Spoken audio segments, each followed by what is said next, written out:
Sir, आपण मंत्री असताना नांदेड शहरात देखील काही वरचे रस्ते आणले, ज्यामुळे आज आपल्याला दिसते की बाबा VIP रोड असेल किंवा भागीरनगर रोड असेल किंवा बायपास असेल, प्रत्येक ठिकाणी मोठे रोड आलेत राज्याचे, जे की महापालिका करू शकत नव्हती.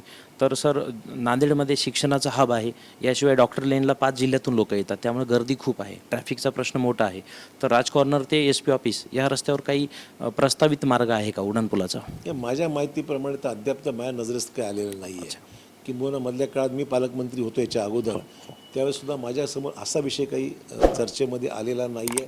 माझ्या दृष्टीने शहरातील ट्रॅफिक नियंत्रण करणं आणि ती व्यवस्थितपणे हाताळणं हा एक महत्त्वाचा विषय आहे, जो महानगरपालिका आणि पोलीस डिपार्टमेंट दोघांनी लक्ष घातलं पाहिजे. बऱ्याच ठिकाणी ट्रॅफिक जॅम होतं आहे, लोक ट्रॅफिकला माणसं कमी आहेत, बऱ्याच जंक्शनला माणसंच नसतात असंही घडतं.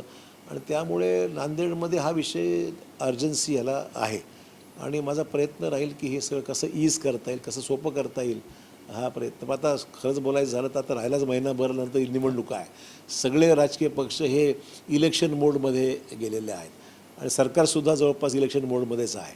त्यामुळे मला वाटतं हा दोन महिने 2.5 महिने दैनंदिन काम तर होत राहील, परंतु अधिकांश जे काही नवीन निर्णय घ्यायचे असतील तर त्याला अवधी हा लागणार आहे आणि निवडणुकीनंतर खरी इनिंग ही निवडणुकीनंतर सुरू होईल. त्यामुळे 2-2.5 महिन्यानंतरच आपल्याला हे सगळ्यामध्ये काही गती दिसेल.